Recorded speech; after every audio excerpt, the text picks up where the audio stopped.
오늘 읽으신 이 본문의 말씀은 성탄절 때 가장 많이 듣는 본문이기도 하고 또 우리에게서 가장 많은 것들을 의미심장하게 던져주는 말이기도 합니다.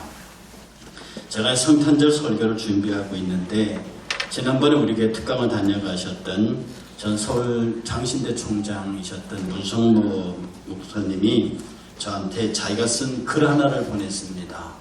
혼자 그것을 찬찬히 읽고 있다가 너무 내용이 잔잔하고 좋아서 여러분의 이것을 소개해드리면서 오늘 말씀을 시작하고자 합니다.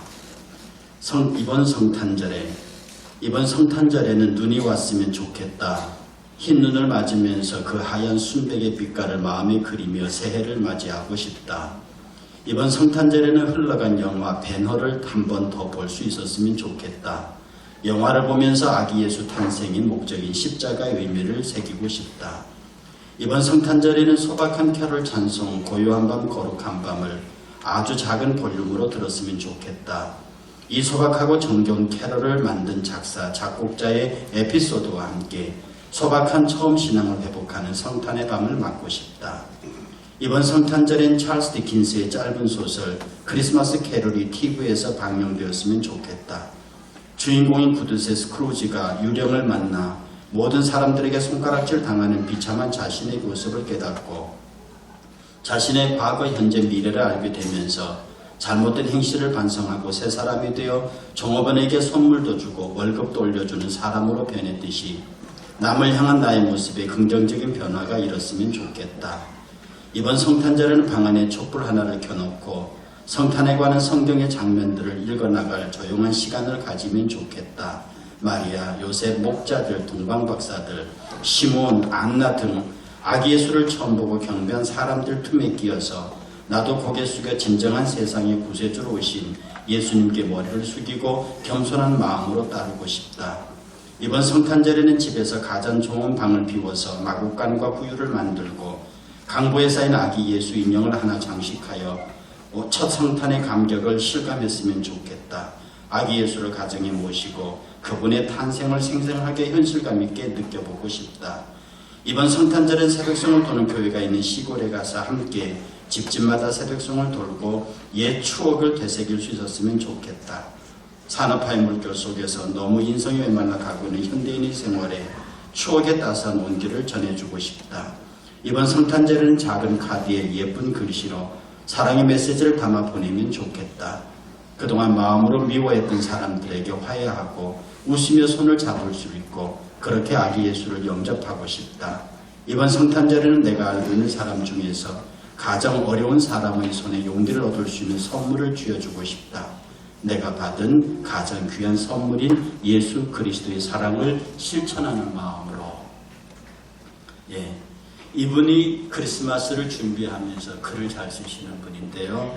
이 글을 쓰고 보냈습니다. 몇 번을 읽으면서 나도 이렇게 성탄을 맞았으면 좋겠다. 우리 성도들도 이렇게 성탄을 맞았으면 좋겠다.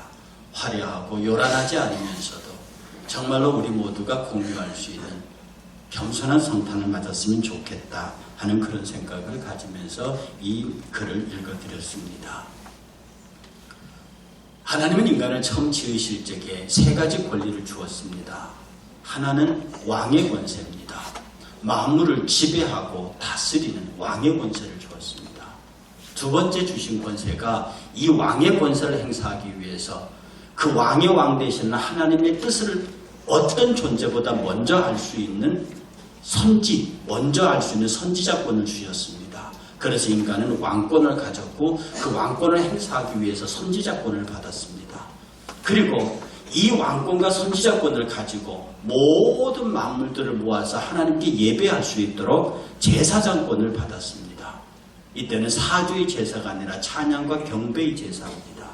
그래서 인간은 만물을 지배하고 다스리고 생육하고 번성하면서 어떤 만물보다 가장 먼저 하나님의 뜻을 알아서 그 만물을 다스렸고 그 다스리는 만물들을 자기를 통해서 하나님께 예배하는 선지자, 제사장으로서 이 상권을 가진 만물의 왕으로 존재했습니다. 그런데 인간이 타락해버렸습니다. 인간의 타락함으로 이 왕권을 빼앗겨버렸어요. 에덴 동산에서 쫓겨나면서 이 왕권을 누구에게 뺏겼느냐? 마귀에게 뺏겼습니다. 그래서 우리는 인간의 왕권을 가져가 버린 그 마귀를 일러서 말하기를 공중권세 잡은 자라고 말합니다. 마귀가 가진 공중권세는 원래 에덴 동산에서 아담이 갖고 있던 권세였습니다. 그래서 만물들이 아담에게 굴복하지 않고 마귀에게 굴복하는 것은 자기들 뜻이 아닙니다. 아담이 타락해버렸기 때문입니다. 그러므로 지금도 만물들은 하나님의 아들들이 빨리 나타나서 자기들을 구속해 주기를 기다립니다. 두 번째, 이 선지자권을 잃어버렸습니다. 하나님과는 다쳐버렸습니다. 더 이상 하나님을 찾지도 못합니다. 하나님을 알지도 못합니다. 하나님을 알기는 알되 하나님을 영화롭게도 아니하고 썩어지지 아니한 하나님의 형상을 썩어질 사람과 금수와 버러지 형상의 우상으로 바꾸어서 이상한 종교와 미신들을 만들어냈습니다. 더 이상 인간들은 하나님의 뜻을 알지 못합니다. 그러면서 동시에 더 이상 인간은 하나님께 제사하지 못합니다. 하나님과 원수가 되어버렸기 때문에 예배와 경배는 고사하고 원수가 돼서 하나님과 갈라져 버렸습니다. 왜 우리가 예수 그리스도를 우리의 구주라고 말합니까? 그것은 인간이 잃어버린 이 새 권리를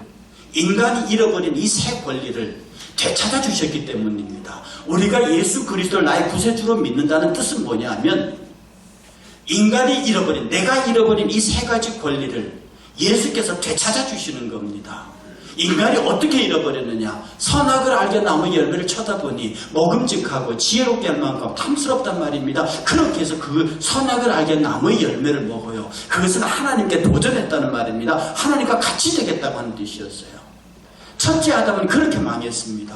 둘째 아담이 나타났을 때, 그가 새로운 창조를 하려고 했을 때 마귀가 득달같이 쫓아왔습니다. 40일 금식한 예수 그리스도를 첫 아담과 똑같은 방법으로 넘어뜨리려고 했습니다. 첫 아담이 먹음직했습니다. 예수 보고 돌로 떡이 되라고 말합니다. 먹는 문제로, 육체의 정욕 문제로, 육신의 정욕 문제로 예수를 넘어뜨리려고 하는 거죠. 예수님이 첫 시험을 이깁니다. 둘째 시험에 보암직했습니다. 성전 높은 꼭대기에 세우고 뛰어내라고 말합니다. 얼마나 폼나고 멋있게 메시아가 되느냐는 거죠. 그 시험도 이기셨습니다. 마지막 세 번째, 정말 보기에 탐스러운 것이었습니다. 정말 아름다운 열매였습니다. 예수님에게 저 높은 산 꼭대기에 올려놓고 천하만국의 영광을 다 보여주고, 자, 이거 너 다 줄게. 세 번째 마귀의 시험입니다. 나한테 딱 한 번만 절하면 이것을 다 줄게. 정말로 지혜롭게 할 만큼 탐스러운 열매였습니다. 예수는 물러가라 이렇게 말하시면서 이기십니다. 그 예수 그리스도가 첫 아담이 실패한 세 가지를 다시 이기셔요. 다시 회복하셔요. 그래서 첫 아담이 잃어버렸던 왕권과 제사장과 선지자권을 되찾으셔요. 이것을 십자가를 통해서 우리에게 주십니다. 우리는 그것을 믿습니다. 우리가 예수를 나의 구주로 믿는다고 하는 것은 내가 잃어버린 그 상권을, 인간이 잃어버린 그 세 가지 권리를 예수께서 되찾아 주셔서 나를 다시 왕의 자리에 올려놓습니다. 그 왕의 자리로 올려놓은 그 결과가 십자가와 부활입니다. 내가 그것을 믿는 겁니다. 내가 예수 그리스도를 믿음으로 말미암아 나의 왕권이 회복됩니다. 나의 선지자권이 회복됩니다. 나의 제사장권이 회복됩니다. 내가 만물의 왕이 됩니다. 동시에 이 성경 말씀을 통해서 하나님의 뜻을 알아서 선지자권을 회복합니다. 동시에 내가 만물을 대신해서 하나님께 영광을 돌릴 수 있습니다. 제사장권을 회복합니다. 이것을 회복하기 위해서 예수께서 오셨고, 그러기 위해서 처음 탄생하신 베들레헴 말구유에 찾아온 동방의 박사들이 내놓은 예물이 뭐냐면 황금과 유향과 모략입니다. 그들이 보배합을 열었습니다. 그리고 그 아기 예수 앞에 그들이 내놓은 예물은 황금과 유향과 모략이었습니다. 여러분, 황금은요, 왕권을 상징합니다. 왕관은 순수한 황금으로 만듭니다. 왕의 거의 모든 집기들은 금으로 만듭니다. 순금으로 만듭니다. 자고로 이 왕권을 상징하는 변하지 아니하고 가장 값비싸며 고귀한 가치를 가진 이 황금의 관에다가 보석을 매다는 것입니다. 오직 이 황금에다만 보석을 매달 수 있습니다. 그래야 그것이 멋있는 관이 된단 말입니다. 이 동방의 박사들이 예수께 와서 그들에게 내놓은 첫 번째 예물이 황금이었습니다. 이 황금은 예수 그리스도가 장차 무엇이 될 것인지에 관한 분명한 뜻입니다. 이 황금이라는 헬라어의 뜻이 뭐냐면 크리소스라고 하는데 그것이 동사로서는 쓰다라는 겁니다. 쓴다는 겁니다. 사용한다는 뜻입니다. 이 황금은 예수 그리스도의 권세를 상징하는 왕권인데 그것을 쓰는 겁니다. 그러면 이것이 우리에게 적용될 때 지금 여러분이 황금을 주님에게 드린다, 물질을 드린다, 맞습니다. 그러나 정말 이 말씀이 갖고 있는 오늘 성탄을 예수에게 드릴 수 있는 우리의 황금은 뭐냐면 성경은 그 황금을 믿음으로 비유하고 있습니다. 예수 그리스도가 나의 왕권을 회복하기 위해서 그가 지금 오셨다는 사실이죠. 그러므로 우리는 물질을 드리는 표면이라고 하면 내 믿음을 드리는 것이, 내가 왕같은 믿음, 정말 정금 같은 믿음을 주님께 드리는 것이 예수 그리스도의 탄생을 지금 영접하는 저와 여러분들의 삶의 모양입니다. 여러분 무엇을 믿으십니까? 예수께서 나의 권세를 회복하는 걸 믿으시는 겁니다. 예수께서 나의 구세주로 오셨다는 걸 믿는 거예요. 예수 그리스도께서 나를 살리시고 나로 하여금 영원한 하나님 나라의 백성이 되게 하셨다는 것을 믿는 겁니다. 그것을 믿는 겁니다. 그가 나의 구세주가 되셨음을 믿는 겁니다. 여러분 이 성탄에요, 기쁘다 주님 오셨는데 그 내용의 기쁜 것이 무엇입니까? 내가 살았다는 겁니다. 그가 오심으로 내가 살았다는 겁니다. 내가 살았다는 말의 뜻은 무엇입니까? 앞서 말씀에 비추면은 내가 살았다는 뜻은 내가 왕권을 회복했다는 뜻입니다. 내가 선지자와 제사장권을 회복했다는 거예요. 내가 만물을 다스릴 수 있다는 뜻입니다. 저와 여러분들이 하나님이 부르실 때는 왕으로 부르셨습니다. 그 왕권을 지금 회복했다는 거죠. 그 다음에 두 번째 그들이 드린 예물이 뭐냐면 유향입니다. 이 유향은 구약시대 제사장들이 쓰던 제품입니다. 구약시대 이 제사장들이 하나님 앞에 제사할 때 향기를 올리는 향품이었습니다. 그래서 그 유향을 뿌리고 유향을 태우면 향기로운 향이 올라가서 하나님께 흠명할 만한 아름다운 향이 됩니다. 지금 예수께서 동방의 박사들로부터 두 번째 받으시는 선물이 뭐냐면 향기로운 향을 내는 이 유향을 받습니다. 근데 이 유향은요, 태울 때의 아름다운 냄새가 날 뿐 아니라 그 자체로서도 아름다운 냄새를 맡습니다. 그래서 이 향이 올라가면 이 예배하는 인간과 하나님 사이에 화목이 이루어집니다. 그래서 화목 제물에서도 반드시 유향이 드려지게 됩니다. 예수 그리스도가 우리의 대제사장권을 회복하시기 위해서 오신 분이라는 것을 이 유향으로 증명을 하는 것입니다. 그럼 지금 우리가 하나님 앞에 드릴 수 있는 유향은 뭡니까? 하나님 앞에서 성도의 지극히 향기로운 것을 무엇이라고 말했는가 하니 그것을 기도라고 말했습니다. 오늘 이 성탄에 맞아서 예수 그리스도를 나의 구주, 나의 하나님으로 영접하는 모든 사람들이 주님 앞에 드려야 할 두 번째 예물이 우리의 살아있는 영적 호흡으로서의 기도입니다. 이 기도는 하나님의 역사를 이루는 것입니다. 이 기도는 하나님의 일이 이 땅에 이루어지게 하는 수단입니다. 이 기도는 우리를 얼마나 사랑한지를 증명할 수 있는, 하나님의 사랑을 증명할 수 있는 인간편에 가진 유일한 도구입니다. 하나님이 못하시는 것이 하나 있는데 그것은 성도의 기도에 응답하지 못하는 것을 못한다 하시는 것입니다. 그래서 제가 언젠가 말씀드렸듯이 우리의 기도가 살아있음을 하나님께 보여주는 것은, 우리가 끝없이 기도해야 되는 것은 내가 하나님 앞에 살아있는 존재임을 말하는 것이라 했습니다. 그러므로 중언부언하는 기도라도 괜찮습니다. 여러분의 육신의 정욕을 위한 기도라도 괜찮습니다. 여러분의 이익을 위한 기도라도 괜찮습니다. 안 하는 것보다는 낫습니다. 다시 말씀드리거니와 여러분이 어떻게 기도한다 할지라도 그 기도에 응답하시는 것은 하나님의 일이요, 우리 기도하는 것은 우리 일이니 처음부터 아주 수준 높고 하나님의 나라와 그 의를 구하는 수준 높은 기도를 할 수 없습니다. 이제 신앙생활 막 시작하신 분들이 어떻게 그의 나라와 그 의를 구합니까? 이제 막 신앙생활, 이제 예수를 막 아는 사람들이 기도하기를 내 육신을 위해서 기도합니다. 그걸 나쁘다, 그 기도를 못하게 하면 어떡합니까? 이제 막 예수를 아는 사람에게 내 육신 잘 되고 내 가족 잘 되고 내가 잘 먹고 잘 사는 문제를 기도하는 것을, 그것을 어떻게 만들 수 있습니까? 하십시오. 안 하는 것보다는 낫습니다. 왜냐하면 우리가 가지고 있는 유향의 제사를 드려야 하기 때문입니다. 우리는 수없는 유향을 피워 올려야 합니다. 그 유향이 좋은 유향일 수도 있고 나쁜 유향일 수도 있지만 그 유향은 어쨌든 제사장이 가지고 하나님 앞에 피워 올리는 향입니다. 우리 교회가 모든 성도들의 향으로 타오르길 원합니다. 여러분들이 개인적으로 타오르는 많은 향내로 인해서 하나님의 전이 우리의 기도의 향기로 가득 채워지기를 원합니다. 여러분 생각하십시오. 여러분의 기도의 향이 얼마나 타고 있는지, 과연 여러분 하루 종일 가운데 기도의 향이 타고 있는 시간이 얼마인지, 정말로 여러분의 간절함이 있으면 그 매일 시간 그 향은 타오르고 있을 것이고, 그 향을 따라서 하나님과 여러분들은 언제나 연결되어 있다고 하는 영적 체험들을 나눌 수 있습니다. 세 번째, 그들이 드린 예물이 모략입니다. 이 모략의 용도는 두 가지입니다. 모략의 특징은 이 모략이 칠해지는 것을 변하지 하지 않습니다. 그래서 이것은 시체 방부제입니다. 사람이 죽으면 이 방부제를 바르면, 미라를 만들 때 이 방부제를 바르면 그 시신이 썩지 않습니다. 그래서 이 모략은 상당히 비싼 것입니다. 그래서 죽은 사람에게 그것을 발라서 시신이 쉬 썩지 않도록 만드는 것입니다. 또 신랑 신부가 결혼할 때 사용하는 물품입니다. 두 사람의 사랑이 변하지 않도록, 두 사람의 사랑이 변하지 않도록 신랑 신부가 단장할 때 쓰는 향신료가 바로 이 모략입니다. 모략의 맛은 굉장히 써요. 그것을 먹어보면 어떤 것보다도 쓰다고 말했습니다. 이 모략을 예수께서 받으신 이유는 예수 그리스도의 죽으심을 미리, 그의 장사하심을 미리 준비하는 것입니다. 이 모략은 예수께서 죽으셔서 모든 백성들로 하여금 구원 얻는 사람이 되게 하기 위해서 당신이 십자가의 죽으심을 드러낼 때 그 죽으심을 표현하는 예표된 예물이 바로 이 모략입니다.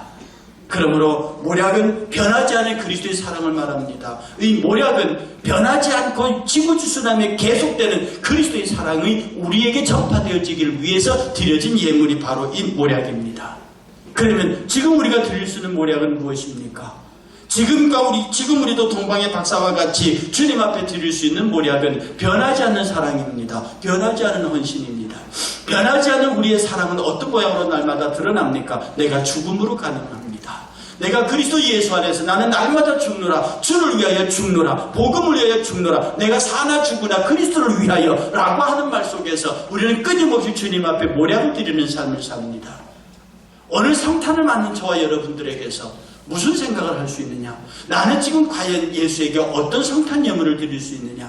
여러분은 지금 조금 전에 봉투에다가 성탄 예물을 준비해서 드렸습니다. 감사합니다. 이것은 하나님께서 받으실 만한 예물입니다. 그래서 정말로 주님 이 시간 기다리는 것은 우리에게 황금을 요구하십니다. 주님이 우리에게 황금을 요구하신다고요. 그것은 실제로 번쩍번쩍빛나는 24K 순금을 말하는 것이 아니라 주가 우리에게서 원하시는 것은 우리가 살든지 죽든지 오직 예수 그리스도만이 나의 구세주가 되신다고 하는 영원한 주님에 대한 신앙 고백으로 가득 차 있는 우리들의 믿음을 원하시는 것입니다. 여러분, 제가 언젠가 말씀드렸죠. 믿음은 내가 예수를 믿습니다 하는 것이 믿음이 아닙니다. 여러분, 사랑은 내가 당신을 사랑합니다고 말하는 게 사랑이 아닙니다. 나는 당신을 사랑한다고 말하고 내 이야기를 듣는 상대가 나도 당신을 사랑한다고 말해야 이 피드백이 왔다 갔다 해야 그것이 진정한 사랑입니다. 그래서 사랑을 하는 것입니다. 사랑을 주고 사랑을 받는 것입니다. 우리가 예수 그리스도를 사랑한다고 말합니다. 예수 그리스도를 믿는다고 말합니다. 우리의 고백에 대해서 그가 나도 너를 믿는다고 말해 주어야 합니다. 내 사랑의 고백을, 내 믿음의 고백을 그가 받아주어야 한다는 뜻이죠. 지금 주님은 받으실 만한 믿음을 찾습니다. 받으실 만한 순금의 믿음, 여러분이 드릴 수 있는 순금이 어야 합니다. 18K도 금입니다. 14K도 금입니다. 그러나 그것은 믿어질 수 있는 금이 아닙니다. 우리가 온전히 하나님 앞에 그가 전적으로 믿어줄 수 있는 믿음의 모습, 완전한 믿음의 모습, 하나님이 용납하실 만한 믿음의 예물을 지금 이 성탄절 주님 앞에 보여드리셔야 합니다. 우리의 삶 속에서 여러분은 얼마나 많은 시간을 기도로 사는지를 다시 한번 돌이켜야만 합니다. 이 기도 예물이 드려지고 있는가? 그래야 성탄의 아침에 주님을 향하여 나왔을 때 내 향료가 타고 올라서 주의 전까지 올라갈 수 있는, 그러므로 쉼없이 끝없이 우리의 기도가 주를 향해서 올라갈 수 있는 복 있는 성도가 되어야 합니다. 그러므로 동시에 우리는 변하지 않는 사랑으로 헌신하고 충성하며 주 앞에 나가는 모략의 제사를 드려야 하는 겁니다. 이렇게 되면 우리의 모든 삶의 중심이 오늘 탄생하신 예수 그리스도로 집결할 수밖에 없습니다. 여러분의 생각이 예수 그리스도로 집결되어 있다고요. 여러분의 생각과 방법과 행동 일체가 다 예수 그리스도로 집결되어 있습니다. 거기는 굳이 죄의 문제를 원하지 않아도 됩니다. 거기는 굳이 열심의 문제를 원하지 않아도 됩니다. 여러분이 한 곳에 집중하게 되면, 사랑하게 되면 그 방법과 길은 저절로 나오는 것처럼 예수 그리스도에 대하여 집중하게 되면, 그에게 묶이게 되면 여러분은 저절로 이 모든 믿음의 기도가, 이런 헌신의 사랑이 끝없이 여러분의 삶 속에서 솟아나오게 되어 있다는 겁니다. 이것은 억지로 되는 것이 아닙니다. 기독교는 훈련의 종교가 아니거든요. 기독교는 자기를 인도하고 연대하는 종교가 아니거든요. 기독교는 그 자체로 주로부터 공급되어지는 자연스러운 흐름의 종교거든요. 폭포수처럼 쏟아지는 거거든요. 2차 대전이 끝났습니다. 이제 남북전쟁이 끝났습니다. 두 병사가 이제는 자기 고향으로 돌아갑니다. 고향이 거의 다 와갔습니다. 한 병사가 말했습니다. 야, 저기 교회가 있는데 우리 전쟁 속에서 살아남지 않았느냐. 우리 교회 가서 예배드리고 집으로 돌아가자. 그랬더니 한 청년이 그런 소리 하지 마라. 지금 술집에 가서 술 먹기가 바쁘다. 우리가 얼마나 고생하고 왔는데 자, 한잔하러 가자. 그래서 둘이가 그 자리에서 헤어졌습니다. 많은 세월이 지난 다음에 미국 연방교도소에 죄수가 하나 있었습니다. 그가 무심코 신문을 보다 보니까 신문에 눈에 띄는 사진이 하나 있습니다. 가만히 들어보니 그 이름입니다. 자기 친구입니다. 누굽니까? 그 남북전쟁이 끝났을 때 자기 보고 교회로 가자서 예배드리자던 그 친구의 사진입니다. 무슨 자격으로? 그 나라의 대통령으로 나와 있습니다. 여러분, 미국 대통령 클리브랜드를 아십니까? 그 대통령이 바로 여기에서 교회로 가자 했던 그 친구. 아니다, 술집으로 가자. 삶의 순간에서 우리는 늘 선택을 강요받습니다. 그 선택이 지극히 작을 수 있습니다. 우리가 어제 크리스마스 이브날 모여서 크리스마스 뱅퀴트를 했습니다. 제가 참으로 잘못 광고했습니다. 올 데 없고 갈 데 없고 쉴 데 없는 사람 오시오 했더니 안 왔더라고, 사람들이. 왜 안 왔냐 그랬더니 오면 창피할까봐, 갈 데 없고 쉴 데 없고 크리스마스 이브날 할 일 없는 사람을 찍힐까봐 안 왔다고 그러더라고요. 근데 하나님이 강제로 보낸 사람들이 있습니다. 우리 70명 가량은 너무 재밌게 놀았습니다. 70명이요. 우리 저기 70명분을 준비했는데 그게 거의 다 동났단 말입니다. 여러분, 인생은 선택입니다. 매 순간마다 우리가 이렇게 하냐 저렇게 하냐라는 어떤 결정이 올 적에 여러분의 생각의 중심에는 교회가 있기를 축복합니다. 여러분의 생각의 중심에는 내 삶의 모든 것이 예물임을 생각해야 됩니다. 여러분의 생각도 예물입니다. 여러분의 시간도 예물입니다. 여러분의 재능도 예물입니다. 여러분의 가족과 가진 모든 물질이 다 예물입니다. 이것이 어떻게 드려지느냐를 결정할 적에 이것이 하나님의 영광이라는 쪽으로 왕으로서의 결정을 내리셔야 합니다. 왕으로의 결정은 뭐냐? 나의 왕의 왕은 그분이시다. 그 왕을 내가 어떻게 기쁘게 할 것이냐? 그러면 크리스마스 이브날을 비록 제가 오갈 데 없는 사람 오라 해도 여러분의 갈 때는 여기여야 했습니다. 그러므로 함께 모여서 이곳에서 술집으로 갈래? 교회로 갈래? 할 때 당연히 교회해야 합니다. 이 작은 선택이 그의 인생의 미래를 바꿀 수 있다는 사실입니다. 오늘 우리는 6분에게 세례를 줍니다. 이들의 선택은 정말 귀하고 아름다운 것입니다. 일반적으로 교회에서는 그냥 앉혀놓고 그 머리 위에 물 몇 방울 뿌리는 것으로 세례를 대신합니다. 언제부터 우리의 세례가 그렇게 천박해졌는지 모르겠습니다. 정말 우리는 예수 그리스도 예배 안에서 모든 성도들의 기립 찬송을 받으면서 정말로 하나님의 거룩한 자녀로 거듭나는 의식입니다. 이 성탄절 아침에 오늘 세례 받으신 분은 예수님하고 생일날짜가 똑같은 사람이요. 그것도 하나님 앞에 은혜와 복인데 여러분의 생각과 여러분의 마음이 전부 어떻게 하든지 간에 주님과 일치되는 것이 우리 지금 이 순간 주님 앞에 드릴 수 있는 가장 큰 예물일 것입니다. 사랑하는 여러분, 이 예배를 마치면서 이 성탄을 맞으면서 여러분의 예물을 준비하십시오. 여러분이 정말로 하나님 앞에 드릴 수 있는 예물, 정말로 하나님께서 내게 받을 수 있을 만한 믿음, 그가 받으실 수 만한 기도, 그가 받으실 만한 헌신과 사랑, 변하지 않는 사랑, 이것은 매 순간마다 선택할 때에 내가 하나님 쪽으로 손댈 수 있는, 하나님 쪽으로 결정할 수 있는, 이렇게도 저렇게도 하나님에게로 예할 수 있는 저와 여러분이 되시기를 주의 이름으로 축복합니다. 기도하겠습니다.